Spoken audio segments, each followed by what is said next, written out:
সচিবালয়ে প্রধানমন্ত্রীর কার্যালয়ের রেড টেলিফোন সংযোগের তার চুরির ঘটনায় চুরি হওয়া তার উদ্ধার সহ দুইজনকে গ্রেপ্তার করেছে ঢাকা মহানগর পুলিশের counter terrorism and transnational crime unit বা সিটিটিসি।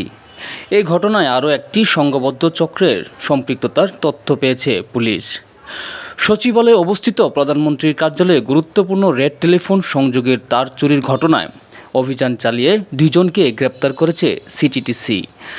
গ্রেপ্তারকৃতরা হলেন রঞ্জন চন্দ্র এবং রেজাউল ইসলাম।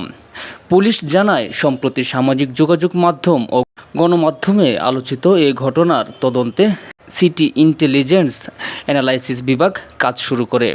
তদন্তে প্রাপ্ত তথ্য ও গোয়েন্দা নজরদারির ভিত্তিতে সচিবালয়ের আউটসোর্সিং কর্মী রঞ্জন চন্দ্র সহ কয়েকজনকে জিজ্ঞাসাবাদ করা হয়। এক পর্যায়ে রঞ্জন চন্দ্র তার চুরির বিষয়টি স্বীকার করেন বলে জানায় সিটিটিসি।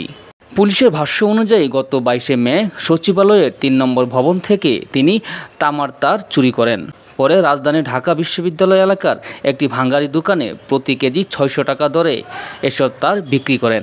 তার দেওয়া তথ্যের ভিত্তিতে অভিযান চালিয়ে রেজাউল ইসলামকে গ্রেপ্তার করা হয় এবং পরবর্তীতে চকবাজার এলাকায় একটি গুদাম থেকে চুরি হওয়া তার উদ্ধার করা হয়।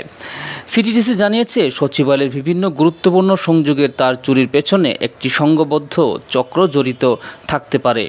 চক্রের অন্যান্য সদস্যদের শনাক্ত ও আইনের আওতায় আনতে তদন্ত অব্যাহত রয়েছে। সচিবালয়ের মতো রাষ্ট্রের গুরুত্বপূর্ণ স্থাপনার যোগাযোগ ব্যবস্থার তার চুরির ঘটনাকে নিরাপত্তার জন্য উদ্বেগজনক হিসেবে দেখছেন সংশ্লিষ্টরা।